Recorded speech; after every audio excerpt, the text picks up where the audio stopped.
was attending an event called Beyond the Bluff, and afterwards I went to dinner with one of the vice presidents of HR at Intel. And she missed the event because she was 2 hours talking with some issues that were emerging in China that she had to deal with on an emergency basis. And then she also deals with about 13,000 employees in the Valley as well as up in the Sacramento area. And so we got to talking at dinner, and I was saying, well, I'm really excited about coming back to campus tomorrow because we have this speaker who's written a book on regenerative business, and then we're going to do a design thinking workshop. And the minute I said that, she says, we use those strategies at Intel.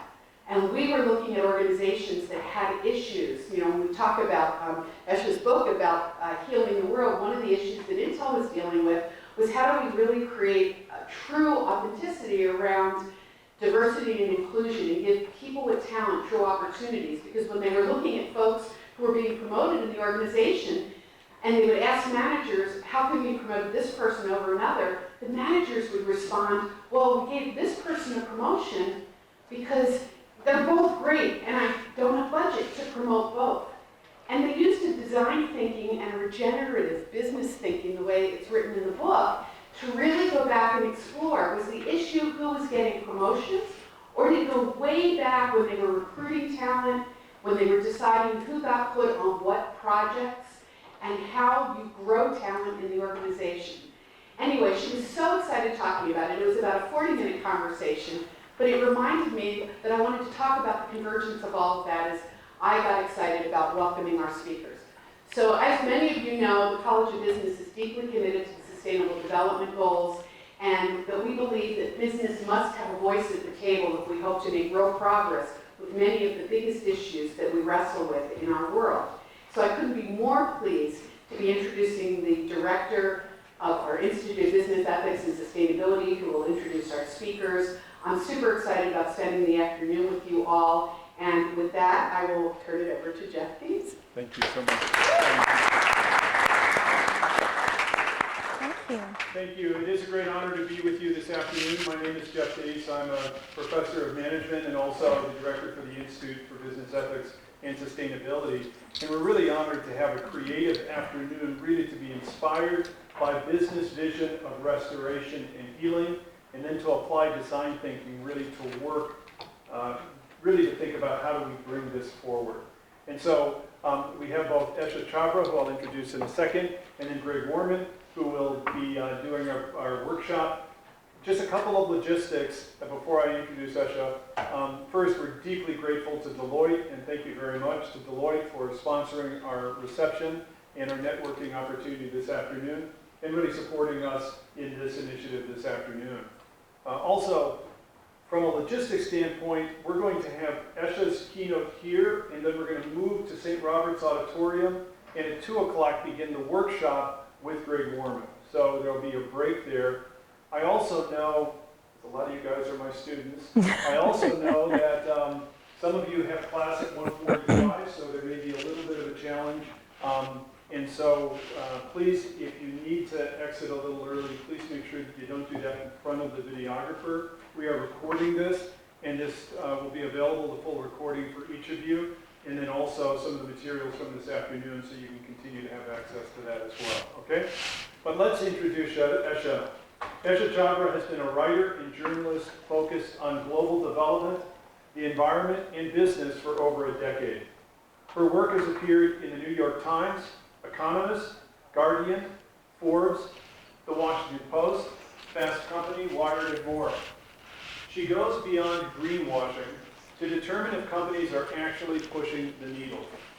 Her work has been supported by the UN Foundation and the Pulitzer Center in Washington, D.C. Esha is a graduate of Georgetown University, part of our Nation Network, we're really excited about that, and the London School of Economics and Political Science. Delhi born, she calls Southern California her home, and for this afternoon, she calls LMU her home. Esha, it's a pleasure to have you with us. Thank you so much. Thank you.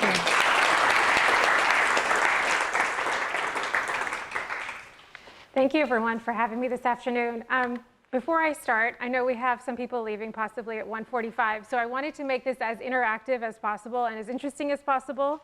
please interrupt me if you have questions. If you have a thought or an idea you want to share, just raise your hand, and I'd love to have this be more of a discussion for the next 40 minutes than me sort of babbling at you, which I think is more interesting anyways. But I just want to make sure. So if I click forward on this, it should go forward? Okay.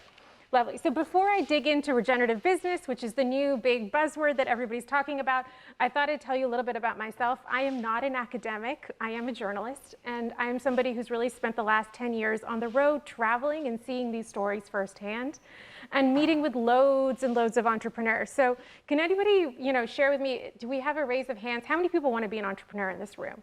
You want to start a company? Okay.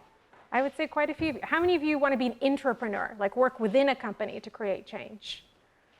A few, okay. Does anybody not want to do business in this room? No, everybody wants to do something in business. I think you'll find something in this talk that will interest you. So a little bit of context. I grew up here in Southern California, but I'm a first-generation immigrant. I was born in Delhi, India.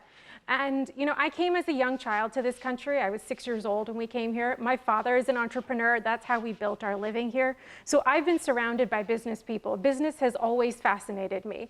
And as I went through college, I am what my friends and I like to call a geriatric millennial. So I am older. But when I was in college, which was in the early 2000s, I was a product of the 90s. And I really had spent a lot of time watching CNN and CBS and the Today Show and all those things. And I really wanted to be in broadcast journalism. I thought that would be a really fun gig. And then I went to DC, I went to Georgetown, as Jeff said, and I interned at some of these bureaus. And I realized I did not want to do television news. And I, at that point, realized that there were stories that were not being told. There were the usual political stories that would always get the headlines and the front pages, but there were other stories that were not being told, and how could we get those out there? So I was introduced to the Rotary Network, which I don't know if any of you have heard of, but it's really an incredible group of thousands, if not millions of people around the world that get together and do humanitarian work in their communities or around the world. Well, they said to me that they were working on public health programs in Africa and in India at the time. And it was a particular campaign called the Global Polio Eradication Initiative, which has nothing to do with business. And it may be something that, in our lifetime, we haven't really experienced polio in the United States. But it gave me a window into a different kind of journalism. So I was sent off to India because I'm of origin and I could speak the language and understood the culture, and spent a lot of time working with health workers, going door to door, seeing how this works. How do you vaccinate millions of children? How do you deal with global health? And it was in that process that I started to see that all the dots are connected. So when we talk about the Sustainable Development Goals and sustainable business, what are you trying to do? You're trying to empower women. You're trying to create a cleaner environment. You're trying to bring about cleaner water, healthier individuals. And all of that is connected to public health and development. So I started freelancing stories. I said, this is the kind of stuff that I want to be writing about. I think this is incredible. I was meeting social entrepreneurs at the time that were doing this in the field.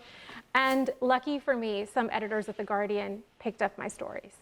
And that was my break. And so I said, why not I do this? And I started a freelance career writing about social impact.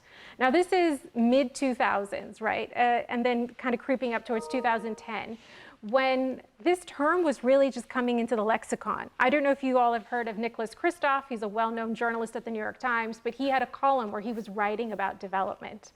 And I saw that and I said, this is the kind of reporting that I think needs to be done more. Why are we not talking about the solutions? Just on my drive down here, I live up in Ventura County, I was listening to the news, and it was just like problem after problem after problem, right? And we all know that we have problems in the world. I think all of us can agree to that. But yet there are people out there working on solutions. And whether we call them entrepreneurs or nonprofit leaders or social entrepreneurs, they're working towards solutions. And so that's really been the framework of all of my reporting and work for the last decade, is how do we highlight these solutions and in a way that's critical and smart. So that brings me to this book. If any of you in the room are aspiring authors, I encourage you to go down this journey if you would like to, and I'm happy to chat with you if you ever want to to do it seriously. But a book is a culmination of years of, reporting and intelligence. And so 2018, I had this opportunity to put together a book that basically brings together case studies of companies around the world that are using their business model to create positive change. It can be environmental or social change. So it started with social entrepreneurship, then we turned into corporate social responsibility, and then B Corps and mission-driven brands. And so the lexicon has changed, the language has changed, right? And the format has changed, the structure of the organizations has changed, but the goal is still fundamentally the same. So I thought, why not create a book that is for people like yourself who are young and looking outward as to what you're going to do with your careers and be inspired by different business models. This is not business as usual as we've seen it. And also, so many people would come up to me after I did events and talks and say, well, what can I do? Like, who can I support? What companies can I really look to and trust? What are the questions I should be asking? So this was a book that was really not geared towards just the folks who live and breathe this stuff like myself, but also towards a general audience, because consumer trends have changed. A lot of people are now looking at, like, can I buy a more ethical pair of shoes? Or can I buy a more ethical t-shirt? Or where does my coffee come from? So the examples in the book are all things that you will see in your daily life. There's chocolate, there's coffee, there's clothes, there's lots of shoes, there's travel, things that really we touch with and interact with regularly. And so the title of the book is called Working to Restore, and the word restore actually came to me before regenerative, because what are we trying to restore? We're trying to restore an imbalance. And so when I talked to the entrepreneurs, they said, the word that came to them was really restorative business. We're trying to restore something. And so that's the title of the book. But I'd love to take you through this quick presentation, and please do interrupt me if you have questions along the way, of sharing some of the examples and the themes that come out from this book. So as I said, these are companies that are focused on solutions. So how do we distinguish a general company from a regenerative business or a mission-driven business? The entrepreneurs that I talk to, if you ask them, like, what are you in the business of doing? They're not saying we're trying to make shoes. They're trying to solve a problem. What is the problem we're trying to solve? So one entrepreneur, for example, and we'll see their story, said to me, well, we're really trying to regenerate the Amazon, and we're doing that through shoes. So it's not the issue of, like, I want to sell you another pair of jeans or another shoe or another chocolate or whatever, but it's what problem am I really trying to solve? That frames their business from the very get-go. And this word sustainability, so I mean, this is the word that we've used now for at least 6 or 7 years, but when I talked to these entrepreneurs, and I interviewed about 36 of them for this book, I don't think a single one of them liked it. They were almost allergic to it. They were like, whoa, whoa, whoa, we don't use that word around here. Because what are we sustaining? A broken system? Because that's what it feels like. And so instead they said, we focus on transparency or traceability or whatever topic it may be that was really important to them. But they said, we're not keen on sustainability. And the concern with sustainability is, as I'm sure you've seen and you've experienced, is that it's being used very loosely now. So there are people that are using it for marketing, and it sounds great, but are you really doing it? And so these companies who are truly out there doing this work, they were like, I don't know if we want to be associated with that group. And this was the other, I think, interesting takeaway. So for years, I'd been writing about startups and innovations and, really cool ideas. And the goal was always, how do we scale this up? How do we scale this up? And these entrepreneurs had said to me, scale is not necessarily the answer. We live in a society and in a culture that for years, if not decades, has basically told us that we need to grow, grow, grow, and grow. And yet with that growth comes a lot of challenges. So if you're trying to, constantly grow a company, are you able to do that ethically? Are you able to stick to your values? Are you going to have to take on more capital, and what's the price you're going to have to pay for that capital? And so this idea of growth, they said, what, we don't need to all be global companies. I don't need to be the next global ethical shoe company. Instead, I can just be a company that dominates North American markets or dominates European markets. And one entrepreneur said to me, replication is the answer. We need hundreds of companies like this around the world, not just 1 or 2. So it's really about celebrating also medium-sized businesses that are able to do this across the world. Now the term regenerative, now this has been everywhere. You may be hearing it as well. It's in all of the headlines. You've got it here at the top there, that's in Outside Magazine with regenerative travel. You've got it at the bottom there on your left with Vogue, regenerative in fashion. And then you've got regenerative over there in the corner. That's a piece from the New York Times. And I think that New York Times piece put it as regenerative. It's like yoga, but for farmland. And I was like, maybe not that far. But regenerative, I mean, what does it mean, right? And so when you look at the word sustainability and you look at the word regenerative, there's two key differences there. Sustain is really to sustain. It's to keep the status quo going. And regenerate is to bring life into something. And that's really what these companies are trying to do. And so they're drifting towards regenerative because they feel like that is much closer to their goal. Regenerative comes from regenerative agriculture. That's really where the term got most of its momentum. In 2017, 2018, you started hearing this happening with Patagonia, Dr. Bronner's, these kind of companies that were really piloting these initiatives. And regenerative agriculture is about what? It's about regenerating soil. It's about making soil healthier in the hope that then that has a trickle effect for the environment, for the food you're growing, for the people that are doing the farming. So regenerative business is the new buzzword, and we're all hoping that this one doesn't get as greenwashed. But I'd love to share with you, this is one of the companies in the book that I think really personifies this idea and shows that a regenerative business is not just thinking about it in one aspect of the company. It's every single aspect of the company. I like to think of it as like a multi-tiered lake, right? So you've got a multi-tiered cake where it's like layer upon layer of impact. And that's what makes the whole thing really enticing. So it's your supply chain. It's how you're funding the company. It's about, are you open to employee ownership? Are you willing to share the wealth that you are creating? Are you thinking about who you're hiring in the process? You're doing multiple things that you hope are regenerating the ecosystem and the communities that are involved. It's not just one aspect. And that's really the tension and the frustration, because you do see sometimes initiatives where it's like a big company might launch a campaign or a collection, and it's a one-off. This is not that. This is like the core concept of your company. Has anybody heard of this brand, Veja? Is anybody wearing it in the room today by any chance? That's happened a few times. Do we have somebody wearing it? No? Oh, you are wearing it. Maybe you can stand up and show us your shoes. I love doing this.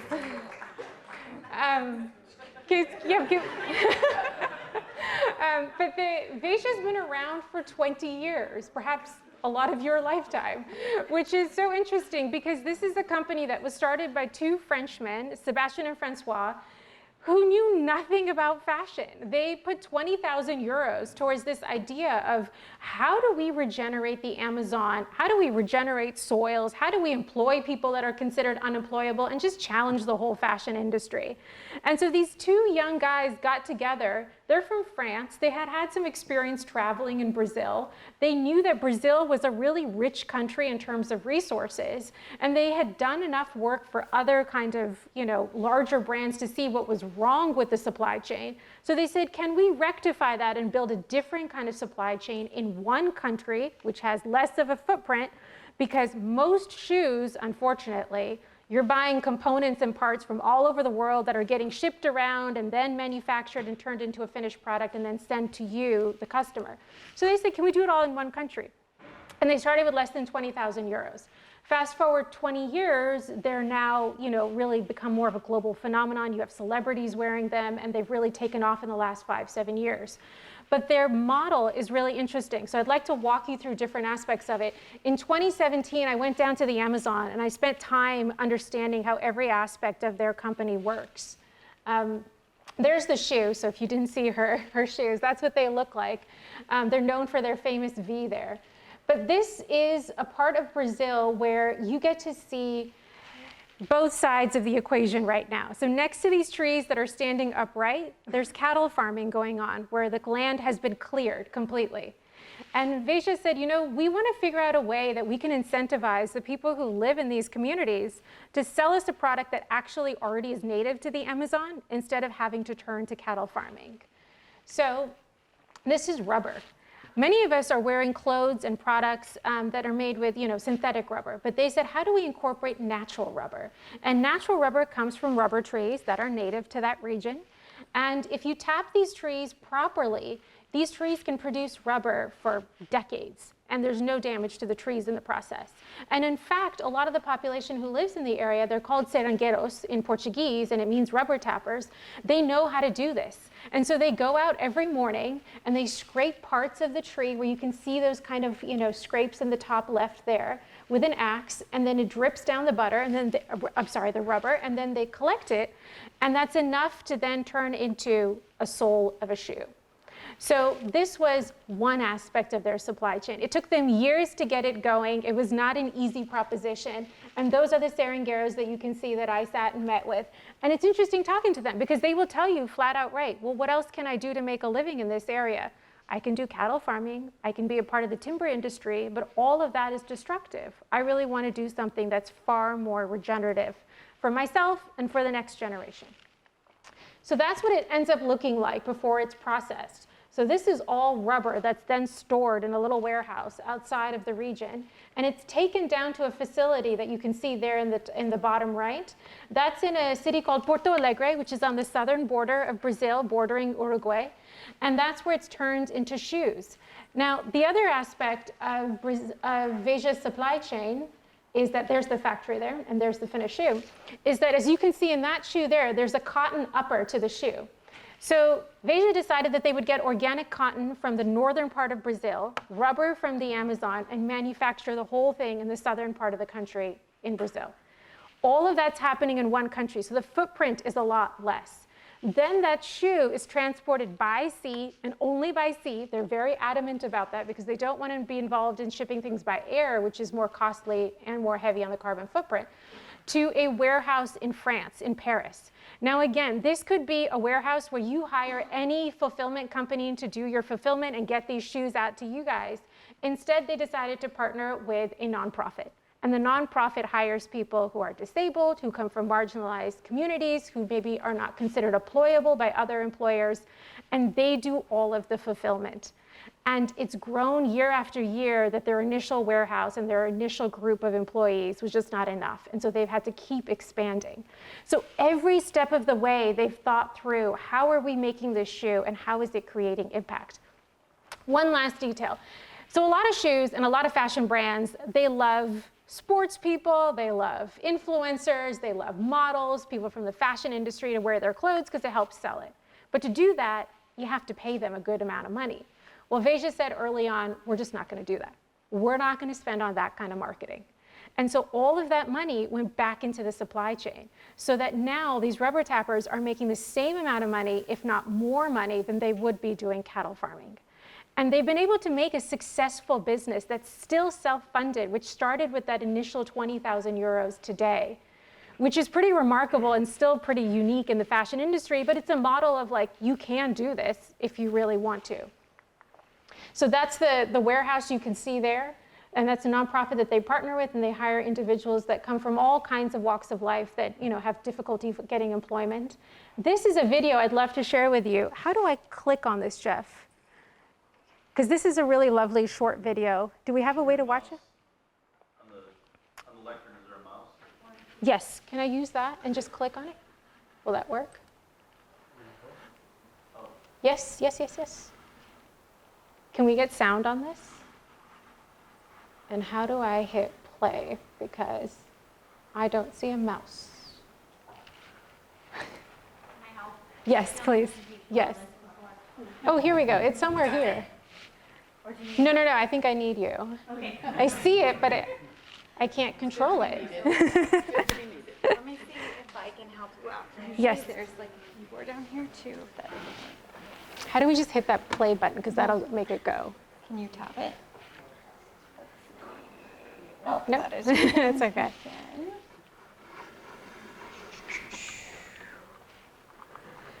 On. Product that was different, that was made differently, with a lot of principles inside. Thank you.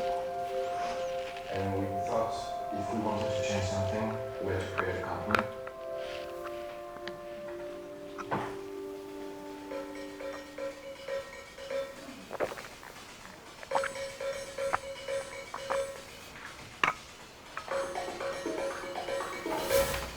The sneaker was the product that crystallizes a lot of society problems.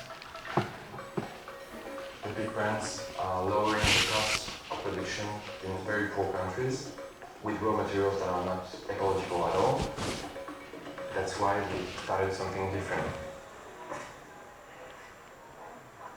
We are in the state of Acre, in Brazil, where we buy the wild rubber, and we're following a seringueiro, a guy who is scratching the trees to take the rubber without damaging the tree, of course. It's most ecological rubber on the planet because it comes directly from the forest without chemicals.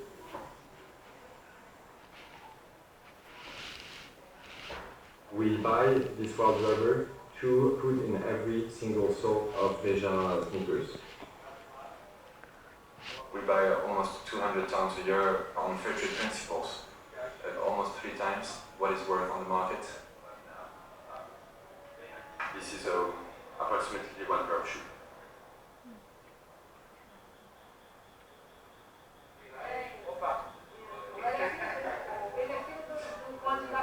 The innovation of Veja's work with the rubber tappers here in the Amazon is dialogue. Hoje nós temos a borracha, ele é fundamental para a gente dar uma resposta para o não desmatamento da floresta na Amazônia.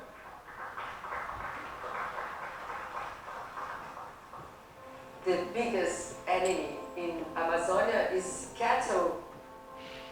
They are cutting the forest to have cattle there, to increase their revenues, their quality of life, how to give new alternatives to cattle. This is the key. We try to say to the seringueiros, you're going to make more money to take rubber from the trees than to cut down the forest. Because those guys, they can be the destroyers of the forest, or they can be the guardians of the forest.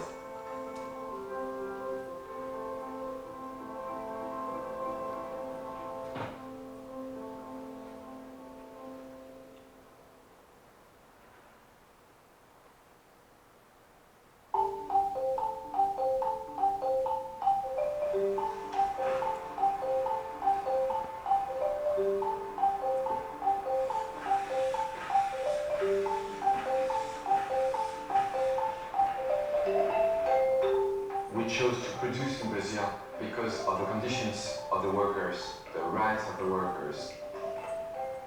They are paid a decent wage. So at the end of the day, a Veja sneaker costs 4 to 7 times more than a common sneaker to manufacture. But for the public, it's almost the same price of a common sneaker. The big brands put a lot of resources into the marketing, but we refuse to do any advertising. We decided to put all the resources into the product. So the price of Veja is the real price of the shoes.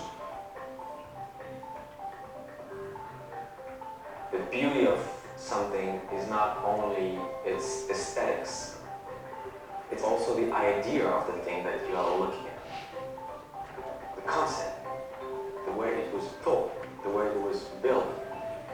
It's the whole process that you receive when you look at something.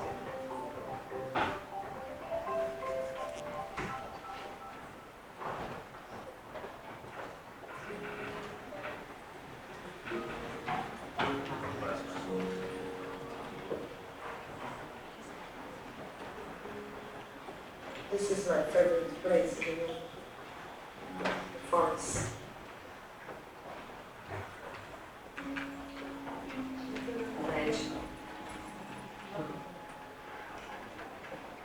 This tree has been cut for 100 years and she's still here.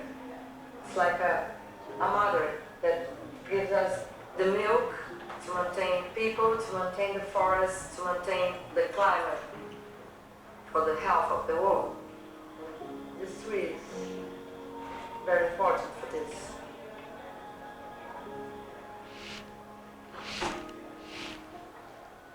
Veja started like an adventure. All our friends, they say, yeah, you're crazy, you're setting up a sneaker brand, it's so difficult, you don't know anything about the fashion industry, the sneaker industry. But we had an idea, and I think we had the power of conviction that through business you can actually make a difference on people's lives.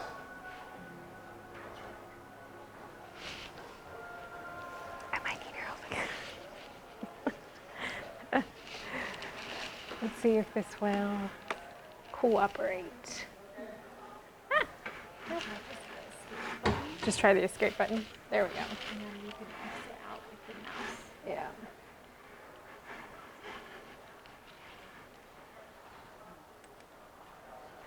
I think so. And then we go forward. Might be able to get you back to presentation. Go for it. Slide. Okay, perfect. Yeah. Try that.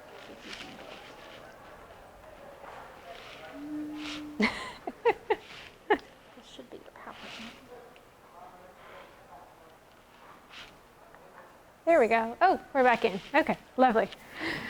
Little technical issues always. So that's the story of Esha, but I'd love to share with you a couple more examples, and I know we're at 1:30-ish. So does anybody have any questions at this point? I know people have to go to class and come from class. Anybody have any questions? Yes? So since they like don't spend any money on like marketing, like is it just like word of mouth, or how do they promote their like sustainability? Because I know they sell it like Nordstrom and Yeah. things like that. But like it's like the first time I'm hearing about it. Yeah, it's a really good question. So when they started the company, I mean, they were really focused on France, and so most of their sales were European. And it's taken them, as a result, much longer than the average company because they don't have that kind of capital to just throw out there for marketing. So I think one of the other themes from this is that some of these companies are in it for the long haul. Like, it's not going to be a 2-3 year kind of process. It's going to be 10+ years. And are you willing to do it slowly? But it was word of mouth. And it's interesting because a lot of people wore their shoes for many, many years, not knowing the sustainability story behind it. They just liked the design. And it's not even something that they screamed about from the beginning. It's really in the last 5-7 years that people have discovered their sustainability story because a lot of big names have worn it. And they've put it more prominently on their website. But it says something about, like, if you want to do this kind of business, it's really up to the leadership. I mean, they have the conviction to do it. And so they just said, to heck with it, we're going to do it. It's not so much so about doing it for marketing purposes, which is the concern today. Like, are we doing it all for marketing? Any other questions? Anybody else on Esha? No? Okay, fabulous. Soko is another company. So this is in Kenya, in Nairobi. Now, this is another fashion brand based out of California, actually based out of the Bay Area. But they work with artisans in Nairobi in some of the slums. And what's interesting is that they use recycled materials to make the jewelry, but also they've taken the entire model of designing and put it onto a mobile app. So now that they can take that design and send it to the artisans through a mobile device, and we're not talking an iPhone, we're talking a very basic, like Nokia kind of device. And they've got women doing this kind of work, which, I mean, this is a trade that's mostly done by men. And so this woman here on your left, I mean, she came to the US because she was so celebrated for her designs and they were doing so well on the Soko website.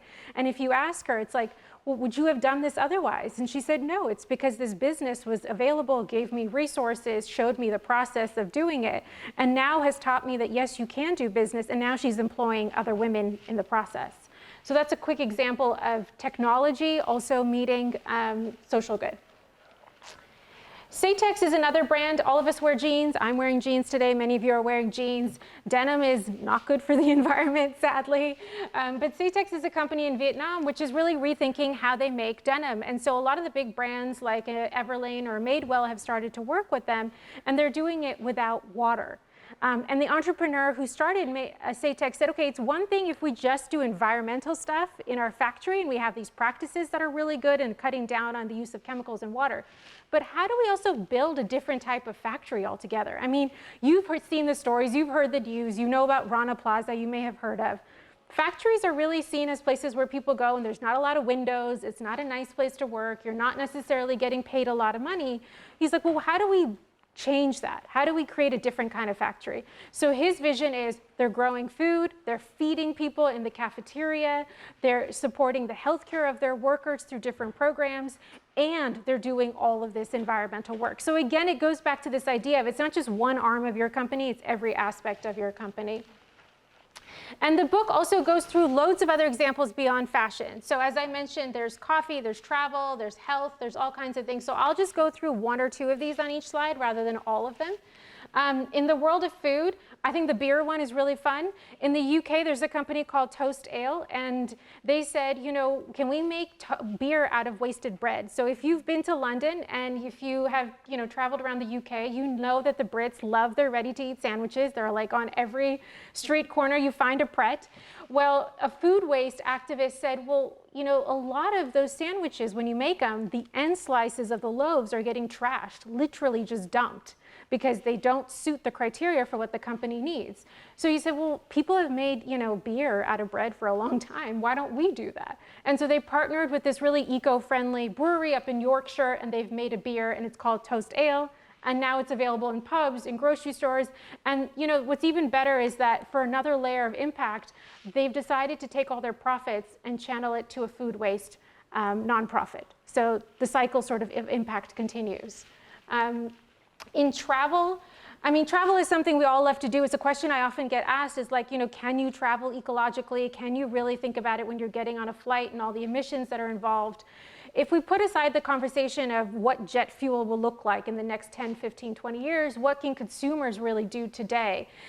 Is to really go and explore places slowly. That's step number one. So if you can not go somewhere for a day or two, that's always good for the planet, but go there for a week or two. But also look at different options in the hospitality industry that really do think about how can we build a different kind of hotel. So there's a couple examples here. In Tanzania, there's a really lovely safari company called Singita. This would be more premium travel, but they take you on a safari, but all the money goes back into conservation work. So they've helped bring rhinos back to areas that had never seen rhinos. They've conserved these huge swaths of land in Tanzania. So it's really about, okay, yes, you're going on a safari, and yes, you're going to see wildlife, but can all that money be channeled back into the region that it's really supporting? And the way they're doing that is really wonderful. Another one is in the fjords of Norway. So if you've had an opportunity to go to Scandinavia, it's a beautiful part of the world. However, a lot of times cruises go there, like ginormous cruises. So I had the opportunity to go and see this one hotel that was started by actually a journalist from Oslo and her husband. And they came out to enjoy a slower life, and they saw these huge cruises of, you know, 10,000 people descending onto a town of 400 people, and said there's got to be a better way to travel. So they built a hotel and an offering that has a slow way of travel. You can go down to the fjords, you can go row in the water, but it's all in wooden boats. It's all done by hand. It's a very slower approach to life. And it's actually at the same price point as the other offering, which I think is a key point here, because a lot of times these things can be a little bit on the pricier side. But they said, no, we're going to compete with what the market is. And so we're giving you the same option at the same price point, or a different option at the same price point. In plastics, the one in the middle, Mississippi, that's really interesting. I don't know if this is another shoe company, if you've heard of them. It's called Vivo Barefoot. They're out of the UK. They're really into barefoot running, this idea that you should not have a lot of squishiness between your foot and the ground. Well, the guys who started it, Galahad and Asher Clark, they partnered with this company called Algae Blooms, and they debuted the first shoe, and this was about, I would say, 6 years ago now, a shoe that's made out of algae bloom. So algae bloom is this like green surface that takes up, you know, lakes and water surfaces because there's an overgrowth of bacteria. And this company is now thinking, well, how do we collect all this algae bloom, which is actually considered toxic for the environment, and turn it into a material that can be used? So they're turning it into EVA, which is the term that's used for your shoes. It's the kind of plastic foam that's used often as the sole of the shoes. So that's an interesting example. The one in the Netherlands that you can see the image there, there's a gentleman who started this initiative of how do we clean up the canals in Amsterdam. And so he took these boats out, and he would literally go fishing for plastic. And then he got companies in Netherlands to sponsor this as like an employee engagement activity. And then with that funding, he said, well, let's make boats out of this waste plastic. And then they made boats. And then he said, well, let's make office furniture out of this wasted plastic and sell it back to the companies. And so he's just been going on this, and he's just been cleaning up the canals in Amsterdam with all the pollution. And that's called Plastic Whale, if you want to look it up. Health, which is really where I started my journey writing about these entrepreneurs. I mean, this is an industry that probably needs a whole hour on its own, but you know, healthcare really should not, in my opinion, be a profitable business in the sense where you're really thinking just about profit. It really should be about the care that you're delivering to people. So an example that's well known that you may have heard of, and it's often used as case studies actually in business schools, is the one in India. It's called Aravind Eye Care. So this gentleman who actually had been diagnosed with arthritis later on in his career in his late 50s and early 60s, he was getting ready for retirement, and he said, you know, I'm not really ready to wind it down entirely. So he knew that in the villages of India, people had trouble getting eye care, really basic eye care, and cataracts is something that affects a lot of people there, especially as they age. So he set up a makeshift kind of operation room in a vacant school in a village and told people at night, come in when it's cooler. He said, I'll work in the evening hours, come in, and I will treat you. And that one little pilot that he did, it worked so well. People were so grateful for his services. He said, well, how do I do this for more people? Well, they've built a model now where you can go into their facilities, which are now throughout India, and they have tiered pricing. If you cannot afford any kind of services, they will still see you. But if you're somewhat able to make a donation or a payment of $10, $20, they'll put you up in a slightly different tiered pricing. And then there's the top tier, which is again not crazy expensive, but that'll be the full price, and you'll get a bed to yourself, you'll get the best kind of amenities. But the idea is that everybody is seen because you're able to do cost shifting. And they've been able to create, contact lenses and different kinds of products for the eyes for very low costs because they really practice frugal innovation. So his whole philosophy is like, we need to be able to be profitable as a business, but how much profit do we really need? And that's the fundamental question. In finance, this is a really big topic on its own. There's examples there. The top one refers to Triodos Bank, which is out of the Netherlands, which has been investing in all kinds of socially driven and mission-driven companies for years. But I'd love to, instead of talking about the examples here, this question of finance comes up a lot. Okay, so not everybody's going to be able to self-fund a company, right? So if you want to raise capital, how do you raise capital? And the entrepreneurs told me you have to be so careful when you're taking on capital, because the capital will determine how you run that company for years, if not decades to come, right? If you get somebody on board who does not have this regenerative mindset or who is not thinking on these terms, then how are you going to be able to build this company? And so I'll give you an example, going back to barefoot shoes and Viva Barefoot. So Galahad and Asher, they come from the Clark family. You may have heard of Clark shoes. So they thought they could self-fund the business from the beginning, but they had so much demand and they didn't have enough supply when they started that they almost went bankrupt in their opening years of business. So they went to their manufacturer and said, will you invest in us £5 million? And the manufacturer said yes. They took on £5 million and they said, okay, let's see if we can make do with £5 million. Well, a little later, they needed to raise a little bit more money, so they went into their community, they went to their consumers, they went to their supporters, and they did an equity crowdfunding campaign. To date, and they've been in business for over 10 years, they've only raised £6 million. In the world of direct-to-consumer fashion, that is a drop in the bucket. And now, over the years, whenever they get a PO that's really large, they go to their banker and say, hey, can we get a short-term loan if we need to cover this? And their banker actually said to them, so you're building this business just on cash flow and sales? That's kind of weird, because the norm has become that we go raise huge amounts of money in the beginning, and there's lots of VC capital going into a business, which is sometimes why you see a brand, it shows up on Instagram, and then it's like everywhere for the next 6 months, right? Because that's all driven by capital. But if you want to do patient capital, or you want to build something over a longer period of time, you have to look at it as a marriage. You're going into a marriage with your investor. So, few final thoughts.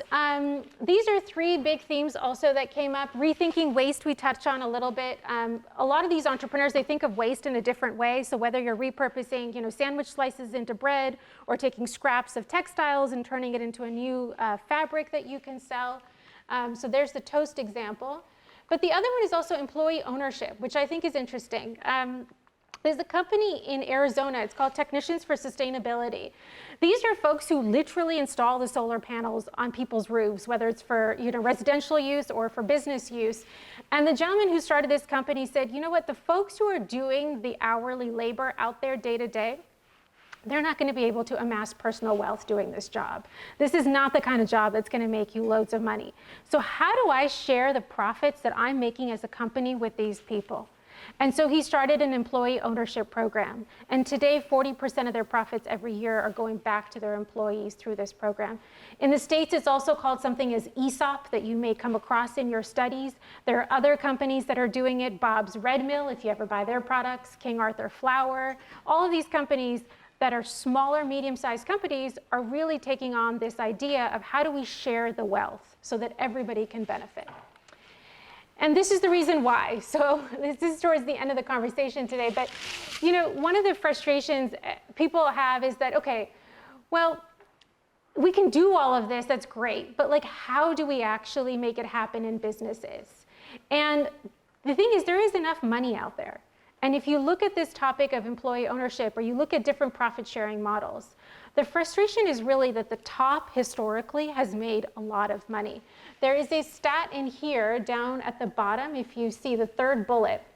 In 2022, CEOs were paid 344 times as much as the typical worker, in contrast in 1965 when they were paid 21 times as much as a typical worker. It's that discrepancy, it's that gap that's also creating frustrations and tensions in society. So it's not to say that the top should not benefit. It's not that at all. It's that how much more are they benefiting than everybody else? So some of the companies I interviewed, like Technicians for Sustainability, like others, they've put in measures and they've made it part of, like, you know, their structure as a business, that the CEO will never make 6 times more than the employee at the bottom, or 10 times more, or 8 times more, whatever it is that they agree upon that they think is a reasonable amount of money. You need to pay people well to attract top talent. We all know that. But the question is how much, and what does that discrepancy need to be? And can we shift some funds around? Like Veja said, if you don't spend loads of money on marketing, you can pay for your supply chain. So last thought. When I asked the entrepreneurs, you know, what was their takeaway from years of doing this, it was this question that kept coming up. How much is enough? And it's a question that it's more for reflection. So in your personal lives, how much stuff, consumption, all of that is enough. But for business leaders also, it's how much profit, maximizing scale, maximizing productivity, maximizing everything is needed. How much is enough? If you're willing to reassess that limit of enough for yourself and for your business, you can often make the finances of things work. But it's a question of how much is enough to satisfy, is it your greed, or is it, you know, your desire to succeed in life to a certain scale? So it's a question that they left me with, which I often think about and reflect on in my life as well, is like, how much is enough? Are we willing to kind of redefine what is enough for ourselves? But that is the end. So I'm happy to answer any questions or have a discussion on this topic.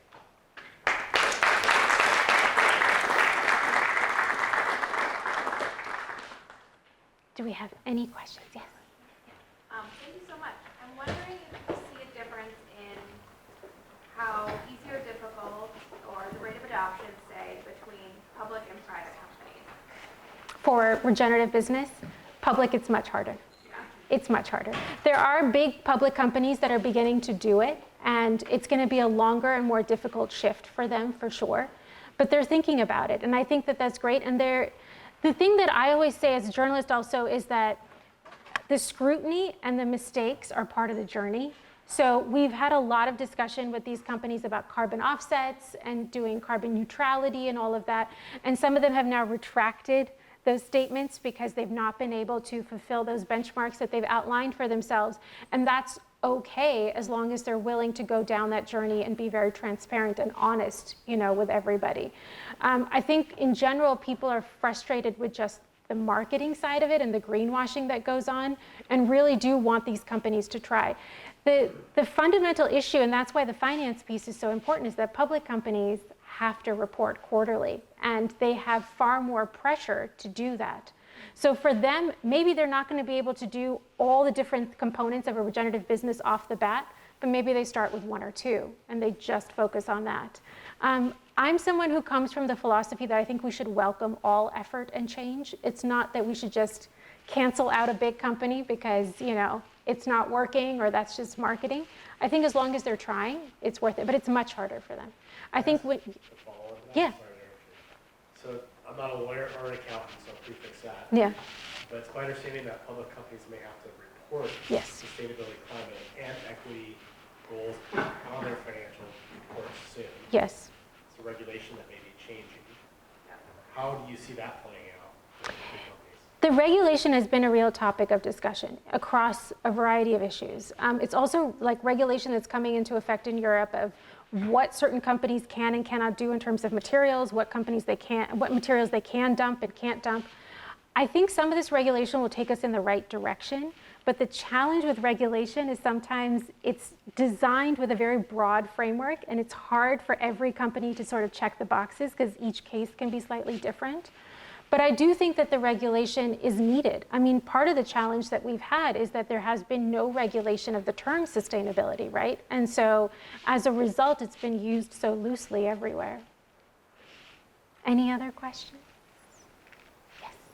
I'm not sure exactly how to phrase this, but I'm most interested in, thank you so much for your talk, by the way. This is so interesting and relevant. But the question of enough, I'm wondering, in all of the different companies and thinkers wanting to change the system, et cetera, that you talked to, would you say that sort of principle of enough was governing the way that all of them went into it? Was that like a commonality that you saw among different people doing these various ventures in different markets where it's like they all kind of had that sense of like not overstepping into the greed area and being like good with a certain amount of knowing that.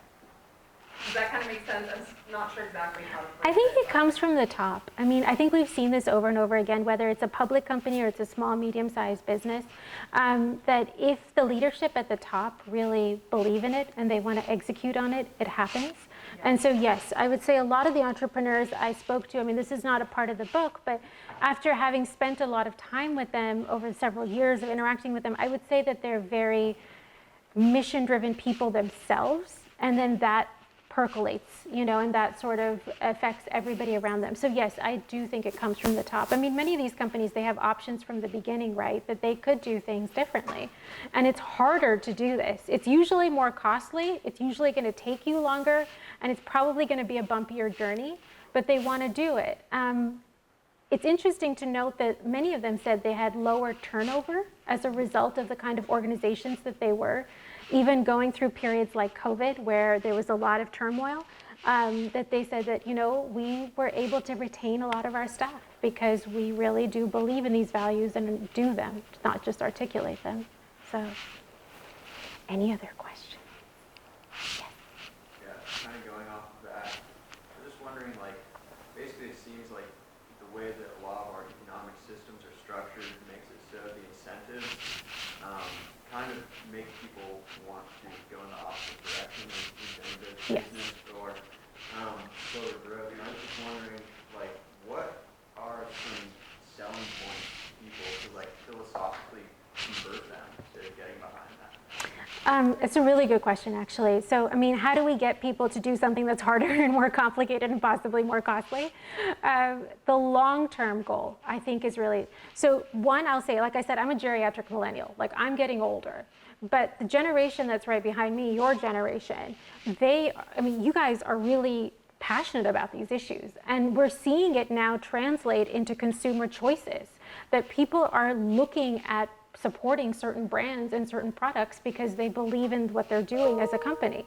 There's so much more media scrutiny. There's so much more, social media scrutiny. So if you decide to go down the other path, you're going to have to be ready for that scrutiny, and you're going to have to be ready with sort of negative PR that comes with that. So just be aware of that. The other thing is also when you're looking at food and fiber, which are the two things that we did touch upon today, is that these are supply chains that may not exist if you don't invest in them. I mean, we're seeing that happen already. There are certain supply chains that are becoming far less resilient and far more fragile because of the environmental issues that they're facing. I mean, coffee is something that we all love to drink, right? And coffee is something that's seen this happen, where you grow coffee at altitude in shade-grown areas and shade-grown trees, and these are plants that need a certain kind of climate to thrive. And so if it keeps getting warmer, if you keep having more erratic weather, and you have drought and then heavy rainfall, and all, it affects the growth of certain plants. And so that's one really effective tool I've seen, is that companies, and really larger companies, are getting on board because they're saying, hey, this is something that's really important, because how are we going to have enough, quality product to sell if our supply chain is under threat? And then the other thing is also turnover. I mean, people want to work in workplaces that are just, better all over, with better work-life balance, fairer pay, less stress, more flexibility when it comes to, maternal care or paternal leave. So these are all things that really matter. And I think as your generation gets older and gets further into the workforce, it's going to become like more of a baseline argument. It's not even going to be like, this is a perk. Like, this needs to be the starting place. So, any other questions? Yes, Jason. So for an entrepreneur that wants to start a restorative company, what sources of capital should they go after? We talked about financing to make huge difference. Yeah, I mean, this is a really tricky question, because ideally, if you can self-fund and start with really small amounts of capital that you can pool together, even with family and friends, that I've seen is like really the best way to do it, because then you have complete control over the product or the service that you're going to build. And that will give you so much freedom.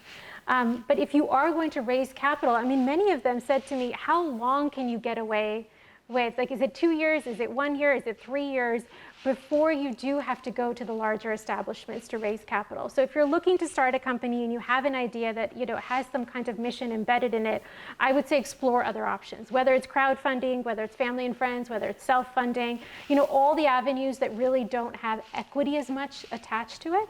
And then once you get your idea to a point where you feel like it really does need an injection of capital, then you need to find that right partner.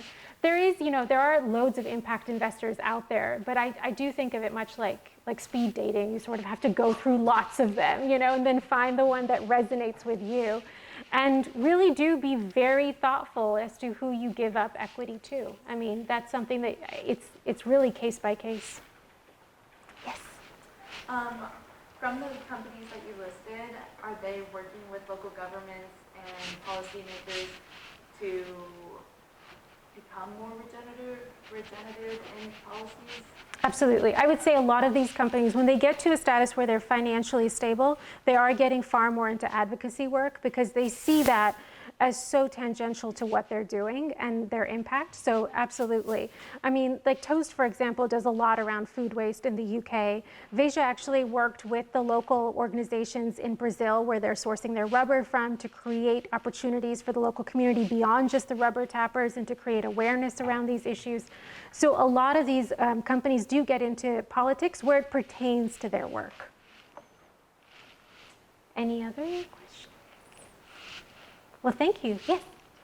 How do you recommend that, like, us as students or faculty here, shift towards a more regenerative approach? This is the golden question, right? Like, what do I do in my life? How do I implement this in my life? And it can be really daunting, because it's like, we can't be perfect human beings. I mean, none of these companies, that's something I didn't say, none of these companies are perfect. I mean, by all means, they all have their flaws, and they may also go out of business one day. That's just the nature of business. But I think the key takeaway is that all of us cannot do everything. And all of us also do have financial restrictions. So if you cannot afford a pair of Veja shoes, you do not need to go buy a pair of Veja shoes because you like what they're doing. Wear the shoes that you have to the ground till they have holes in them, and see if there's a way that you could recycle those shoes. A lot of these entrepreneurs say, we don't want young people getting like closets full of sustainable fashion brands. That's not the answer. And I think in terms of what you can do, really pick what you're passionate about. You can't do everything, right? So you can't bank at the right bank, eat the right food, wear the right clothes, like have the LEED certified house. You can't do all of that. So just pick the issues that are really passionate and try to focus your energy on that. As universities, as institutions, as organizations, if you do have budgets and you do have flexibility to make some of these choices, I would again say, where do your priorities lie? And then start with those those kind of choices, because again, you can't do it all from day one. This is very much so a journey. This is very much so a process. And none of this is that, completely black or white. You're somewhere hanging in the middle and hoping that you're going in the right direction. Any others? Well, thank you so much. I appreciate it. Thank you, Jeff. What a wonderful presentation and dialogue, and thank you so much for the inspiration and insights. And really, you brought inspiration to us because you've been inspired by others. And telling their stories of impact and really focusing on leadership and that creative spark is just so powerful. And so I first want to thank you for that. Just a couple of observations, and then we're going to transition. The regenerative system is created by design. The current system that is not regenerative or restorative exists by design. And so the idea of understanding what is currently designed and how do we design differently is really the purpose of this afternoon. How do we apply design thinking to think differently and then actuate those thoughts differently? Another thing that's so important, what do we do? Consciousness is such a critical dimension of this. What do we understand? What do we see? And how do we seek to understand those things? One way that some of this issue is being framed, Danny, is the way you described, is this issue of financial reporting, specifically related to climate impact and financial reporting. It is a regulation in Europe. It is pending in the United States. It's been pending for well over a year. It was signed into law for California-based companies in early October. So this is really real. How do we measure these things and report on these things? But the final thing I would just share with you is that many leaders are asking, at what point is the cost of inaction more costly than the cost of action? A lot of times we frame these discussions by saying, well, that's impossible, that's so much money, this is going to be so expensive. What is the current spend? A simple example, and how do we see it? So a Category 5 hurricane slammed into Acapulco this morning. Category 5, destructive. 12 hours before, it was a tropical storm. How do storms accelerate into impact, destructive impact? What are the forces that are creating those things? What's the cost of that? And how do all of the different systems that we've designed interact and contribute and are part of these kinds of issues of impact? These are the questions. And so part of what can we do, really seek to develop a consciousness of understanding, number one, and then vision, and then earnestly engaging at the levels and in the real ways that Esha's described. Thank you so very much. Thank really you. Powerful. So it's 2:10. First thing.